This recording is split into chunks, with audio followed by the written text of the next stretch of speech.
Hi friends, இஷ்டமா சமைக்கலாம் சேனலுக்கு மீண்டும் உங்களை வரவேற்கிறேன். இன்னைக்கு வெயிட் லாஸ் சேலஞ்ச் டே 44.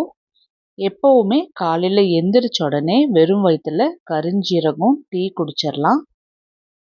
நான் எனக்கும் என் ஹஸ்பண்டுக்கும் தான் கருஞ்சீரகம் டீ போடுறேன்.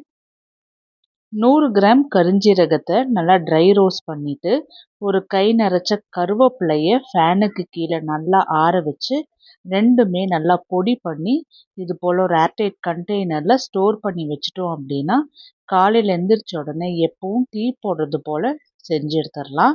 நான் இது கூடவே கொஞ்சமாக இஞ்சியும் போடுறேன். அப்போ இந்த போல் பனிக்காலத்தில் சளியும் பிடிக்காமல் இருக்கும். அது மட்டும் இல்லை, இஞ்சி வெயிட் லாஸ்க்கு ரொம்ப ஹெல்ப் பண்ணும். இனிப்புக்காக சர்க்கரையோ கரும்பு சர்க்கரையோ சேர்த்த போகிறதில்ல, இது இப்படியே தான் குடிக்க போகிறோம். அதனால் இஞ்சி போடும்போது நல்லா காட்டாக நல்லாயிருக்கும். நேற்று ரொம்ப ஒரு ஹெல்தியான ப்ரோட்டீன் ரிச் ரெசிபி அப்படின்னு தான் சொல்லணும். ஏன்னா கொண்டக்கடலை குழம்பு, அதுக்கப்புறமா பொரியலுக்கு நான் டோஃபு செஞ்சுருந்தேன். அதாவது டோஃபு, வெங்காயம், உருளைக்கிழங்கு, பச்சை பட்டாணி, குடமிளகா இது எல்லாத்தையுமே நல்லா ஷாலோ ஃப்ரை செஞ்சு எடுத்தேன். அது எப்படி செய்யறது நல்லா டேஸ்டியாங்கிறது இந்த வீடியோவில் பார்க்கலாம். எப்போவுமே நான் கொண்டக்கடலை குழம்பு செய்யும்போது வெங்காயம் தக்காளியை வதக்கிட்டு அதுக்கப்புறமா வேக வச்ச கடலையை போட மாட்டேன். தக்காளி வெங்காயத்தை நல்லா வதக்கிட்டு அதை மிக்சியில் அரைச்சி அதுக்கப்புறமா கொண்டக்கடலை குழம்பு வைப்பேன். இது போல் செய்யும்போது தான் எனக்கு குழம்பு கொஞ்சம் நல்லா திக்காக இருக்கிற மாதிரி இருக்கும். அதாவது போட்டு பிசைஞ்சு சாப்பிட்றதுக்கு நல்லா இருக்கிறது போல் இருக்கும். வெங்காயம் தக்காளி வதக்கி சேர்த்தும் போது எனக்கு தண்ணியாட்டம் இருக்கிற மாதிரி இருக்கும் குழம்பு. கொண்டக்கடலை தனியாகவும் குழம்பு தனியாகவும் பிரிஞ்சு பிரிஞ்சு இருக்கிறது போல் இருக்கும். அதனால் நான் எப்போவுமே இதே மெத்தடில் தான் செய்வேன். பொரியல் செய்கிறதுக்காக நான் பச்சை பட்டாணி கொஞ்சமாக எடுத்துக்கிறேன். பச்சை பட்டாணியில் ப்ரோட்டீன்ஸ் ஜாஸ்தி இருக்குது. அதே போல் குடமிளகா பார்த்தோம்னா கால்சியம் ரிச். டெய்லி ஒவ்வொரு குடமிளகா நம்ம எடுத்துக்கிட்டோம் அப்படின்னா கூட நம்மளுக்கு இந்த மூட்டு வலியெல்லாம் வராது. அதே போல் சமைக்கும்போது ஒவ்வொரு எண்ணெயில் சமைக்கலாம். ஒவ்வொரு எண்ணெய்ங்கிறது ஃபார்ச்சூன் எண்ணெய், கோல்டு வின்னர் எண்ணெய் அப்படி கிடையாது. கடலெண்ணெய், நல்லெண்ணெய், தேங்காய் எண்ணெய், கொஞ்சம் மஸ்டர்ட் ஆயில் அதாவது கடுகெண்ணெய் நம்ம யூஸ் பண்ணுறதுனால யூஸ் பண்ணிக்கலாம். நேற்று நான் டோஃபுவில் தான் பொரியல் மாதிரி செஞ்சுருந்தேன். அதாவது டோஃபுனா என்னன்னு எனக்கு இதுக்கு முன்னாடி வரைக்கும் எனக்கு தெரியல. பன்னீர்னால் நம்ம பால்லேருந்து எடுப்போம், அதே மாதிரி டோஃபுங்கிறது பிளான்ட்லேருந்து எடுக்கிறாங்க. வெயிட் லாஸ் பண்ணும்போது இல்லை வெயிட் லிஃப்டிங் ஜிம் அந்த மாதிரி போகிறவங்களுக்கு இந்த ப்ரோட்டீன் ரிச் டோஃபு ரொம்பவே ஹெல்த்தியாக இருக்கும். அதுவும் வெஜிடேரியன்ஸ்க்கு. நான் வெஜிடேரியன்ஸ் நம்ம மீன் கறியெலாம் சாப்பிட்றோம். வீக் டேஸில் நம்ம நான்வெஜ் எடுத்துக்காத பொழுது இது போல் டோஃபு யூஸ் பண்ணலாம். இது மில்கி மிஸ்டோட தான். நான் டிமார்ட்டுக்கு போயிருந்த போது ஒன்று வாங்கினா ஒன்று ஃப்ரீன்னு வாங்கிட்டு வந்தேன். டோஃபு நல்லா சாஃப்டாக இருக்கிறதுக்கு நான் இது போல் பிளேட்டில் வச்சுட்டு நல்லா சுடு தண்ணி ஊற்றி ஒரு 5 நிமிஷம் நல்லா அதில் ஊற வச்சுட்டு நல்லா வடித்து எடுத்துட்டேன். நல்லா சாஃப்டாக டோஃபு ஆயிடுச்சு. இதை நான் சின்ன சின்ன க்யூப்ஸாக கட் பண்ணி எடுத்துக்கிட்டேன். ஏன்னா இது சாப்பிடும்போது கொஞ்சம் அந்த இலத்தலை வாசனை வந்துச்சு எனக்கு. என்னதான் நம்ம மசாலாலாம் போட்டு ஷாலோ ஃப்ரை பண்ணாலுமே ஒரு மாதிரி அந்த இலை வாசனை இருந்துச்சு. எனக்கு அது ரொம்ப பிடிக்கல. ஆனால் இது ரொம்ப ஹெல்தி அப்படிங்கிறதுனால நான் சாப்பிட்டுக்கிட்டேன். டோஃபு செய்யறதுக்காக முடிஞ்ச அளவுக்கு நான்ஸ்டிக் தவா எடுத்துக்கோங்க. அப்போ தான் அடியிலலாம் ஒட்டாமல் இருக்கும்.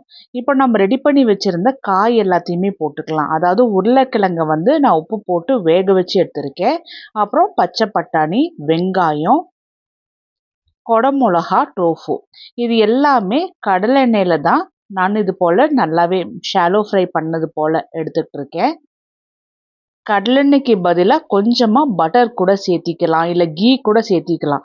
நம்ம வெயிட் லாஸில் இருக்கோம், பட்டர் சேர்த்துறதா கீ சேர்த்துறதா அப்படின்னு நம்ம யோசிக்கக்கூடாது. இதுக்கு உண்டான மசாலாலாம் நான் ரொம்ப ஸ்பெஷலாக மசாலாலாம் எதுவும் போடலை. உப்பு, மல்லித்தூள், ஜீரகத்தூள், சோம்புத்தூள், தனி மிளகாய்த்தூள், கொஞ்சமாக சிக்கன் மசாலா தூள், மஞ்சள் இது எல்லாமே போட்டுட்டு மீடியம் டு ஹை ஃப்ளேமில் வச்சு நல்லா கலந்துட்டுக்கிட்டே இருந்தேன். ஒரு 5-10 நிமிஷம் இது எல்லாமே நல்லா கோட் ஆனதுக்கு அப்புறமா அப்பப்போ நல்லா கலந்துட்டு சேர்த்தின எல்லா காய் டோஃபு எல்லாமே நல்லா வதங்குற அளவுக்கு அப்படியே நம்ம டிஸ்டர்ப் பண்ணாமல் விட்டுட்டு திரும்பவும் அப்படியே கலந்துட்டுக்கிட்டே இருக்கலாம். இப்போ நான்ஸ்டிக் கடாய் நம்ம யூஸ் பண்ணுறோங்கிறனால மசாலா எல்லாமே காயோட சேர்த்தியே நல்லா ஒன்று போல் மர்ஜ் ஆகும். சில கடாயில் பார்த்தோம்னா மசாலாலாம் ஒட்டிக்கும் கடாயோட சேர்த்தி. நம்ம வெஜிடபிள்ஸில் வந்து எந்த மசாலாவும் இருக்காது.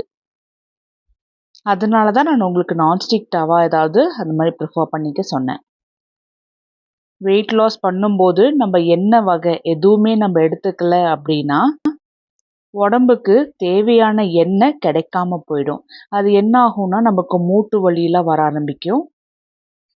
முகத்தோட பொலிவு வந்து கம்மியாயிட்டே போக ஆரம்பிக்கும். அந்த ஷைனிங்லாம் வந்து இருக்காது. நம்ம வெயிட் லாஸ் பண்ணுறோங்கிறதுக்காக நம்மளுக்கு வேற ஏதாவது சைடு எஃபெக்ட்ஸ் வரக்கூடாது. வெயிட் லாஸும் பண்ணணும், அதே சமயத்தில் நம்ம ஹெல்த்தியாகவும் இருக்கணும். நம்ம ஹெல்த்தினா நம்மளோட ஸ்கின் முதல் கொண்டு ஹெல்த்தியாக இருக்கணும்.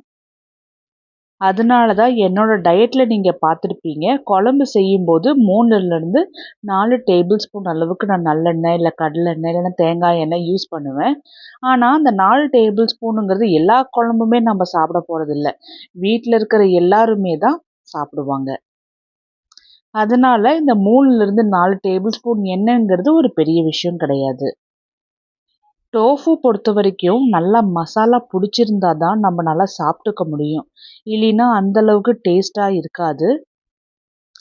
காலையில் பிரேக்ஃபாஸ்ட்டுக்கு நேற்று நைட்டே ஊற வச்சுருந்த ராகி மாவு, உளுந்து மாவு, கொஞ்சம் அவல்லாம் போட்டு ஊற வச்சுருந்தோம். அது உங்களுக்கு வேணும் அப்படின்னா நேற்றே வீடியோ பாருங்கள்.